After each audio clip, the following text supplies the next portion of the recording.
I'm Laura Vitale, and on this episode of Laura in the Kitchen, I want to share with you my recipe for apple butter. This is a recipe I have been making for years and years, and I wouldn't dare change it because we love it. It's a really simple recipe, and I make mine in a slow cooker. And when I mentioned that in my vlog, on my vlog channel, a lot of you asked if I could share the recipe with you here on my main channel. So of course I was delighted to. And this is a recipe that you really need just basic ingredients for, starting with your apples. Now what I have here is about 6.5 pounds of chopped up apples that have been peeled, of course, and cored. Now, if you're using all sort of Granny Smith apples, which are a little bit sour, you're gonna want to increase the sugar by 1/2 cup. I like to use a mixture of Granny Smith, Golden Delicious, Honey Crisp, and these were picked from the orchard about a week ago. So I just have a wonderful mixture here that I love of those 3 specific kinds of apples.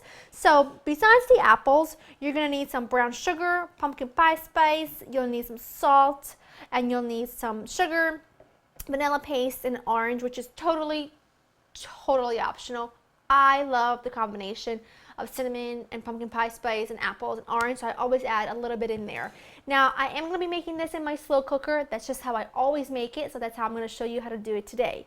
I have my sleeve for my slow cooker ready with all my apples in it. Now this is really easier for me to mix up with my hands, so I'm going to put all my ingredients in here, starting with the sugar, the brown sugar, the pumpkin pie spice, the salt, some vanilla paste. Now if you don't have vanilla paste, you'll want to use vanilla extract. Just don't use it at this point.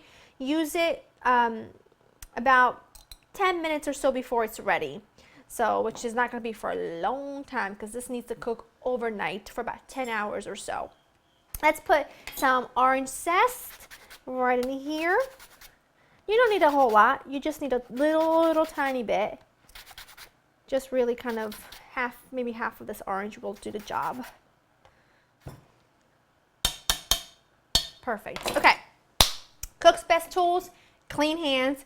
I'm going to just get in here and I'm going to toss everything together. Now this is not a lot of sugar for as many apples as I have, and that's just because I'm using the specific mixture. I've got sweet apples, I've got a few tart apples, but mainly they are sweet, so I don't need that much. And don't go crazy stirring this if you can't get everything perfectly stirred, because now this is going to cook for about 10 hours on low in your slow cooker, and then tomorrow morning I like to go overnight just because it makes the house smell so good and I don't have to think about it. I lost the apple.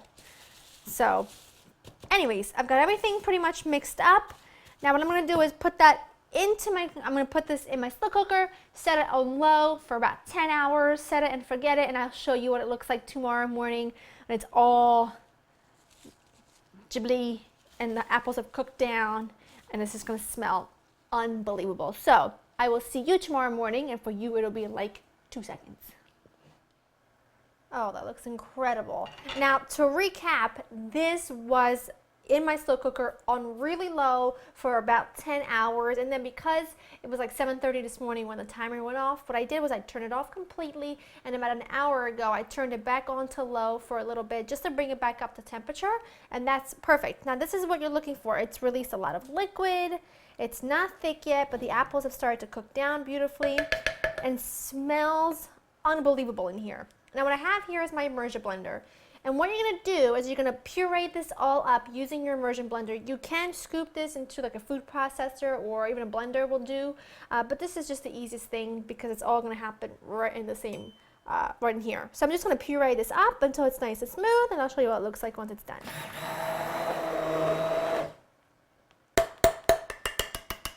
Whoa, that looks perfect.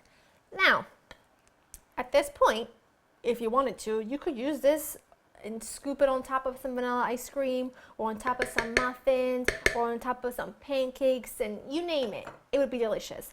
But because we want this to be really nice and thick, what I'm going to do is I'm going to put this back into my sleeve of my slow cooker, and I'm going to let it cook uncovered on high for about an hour to 2 hours. It really depends on how hot your slow cooker is, or until this really thickens. What I do, because it tends to splatter a lot, I just take my lid and I put it on like that, So there's a lot of steam, the steam can escape and it thickens beautifully.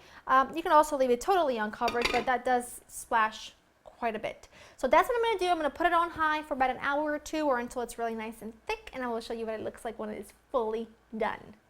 Oi! This is gorgeously thickened. Now I let it cook for about 2 hours and 15 minutes, and I ended up covering it halfway through just because I felt like too much heat was escaping. But it is thick and gorgeous, and this will continue to thicken as it cools.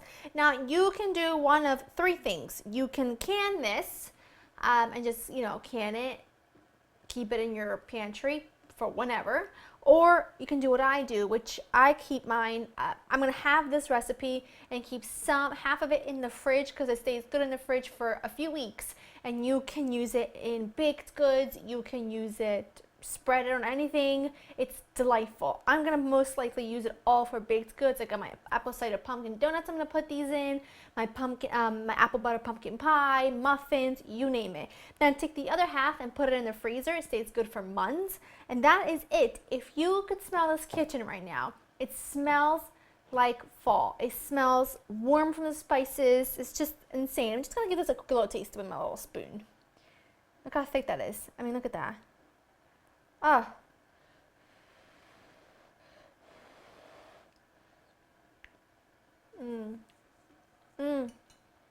In fact, it's gorgeously spiced, but you can still taste the apples, and it's not too sweet. You can really taste the apples, which I think is key here. And now I know a lot of people might ask, what's the difference between applesauce and apple butter, considering there's no butter in here at all. It's really an apple butter. It's been cooked a lot longer, and it's infused with spices.